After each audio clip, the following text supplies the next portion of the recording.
इतना ही नहीं, केरलम से लेकर के गुजरात और तमिलनाडु से लेकर के बंगाल, ये हमारा समुद्री तट, हमारे मछुआरे भाई बहन आज इस एफटीए के कारण हमारे श्रिप यानी झींगा उसके एक्सपोर्ट की बहुत संभावना बनी है। हमारे सी फूड की दुनिया में पहुंच बनने की संभावना पड़ी हुई है। और इसलिए मैं चाहूंगा कि हम इस परिस्थिति का फायदा उठाते हुए, हम आगे चलते हुए, हम इन कामों को पार करने के लिए प्रयास करें। मेरे प्यारे देशवासियों, मैंने जो भूमिका आपके सामने रखी है उसके पीछे 2047 का लक्ष्य इन मजबूत नींव पर खड़ा है। 2047 विकसित भारत का लक्ष्य हमने पिछले 10-12 साल में देशवासियों ने जो सामर्थ्य दिखाया है उस सामर्थ्य का हिस्सा है।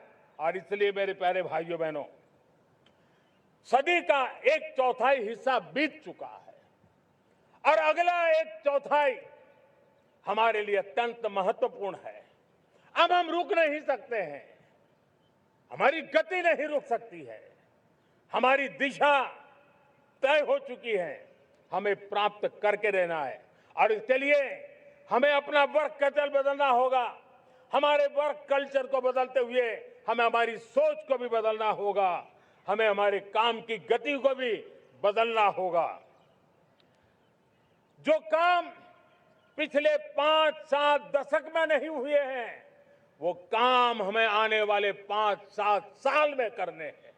और मेरा भरोसा है मेरे देश की युवा शक्ति पर, मेरे देश के नौजवानों पर, मेरे देश की माताओं को बहनों पर, मेरे देश के किसानों पर, मेरे देश के मजदूरों पर कि हम इस सपने को साकार कर सकते हैं। और इसलिए हमें रिफॉर्म की गति को भी आगे बढ़ाना है। और जब मैं रिफॉर्म की बात कर रहा हूं, रिफॉर्म नहीं हमारे लिए कोई कंपल्सन है, नहीं रिफॉर्म ये हमारे के लिए कोई बजबड़ है। हमारे लिए रिफॉर्म ये कन्विक्शन है। आउट ऑफ कन्विक्शन हम रिफॉर्म एक्सप्रेस पर चल पड़े हैं और हम आने वाले दिनों में भी नेक्स्ट लेवल रिफॉर्म की ओर बढ़ने वाले हैं।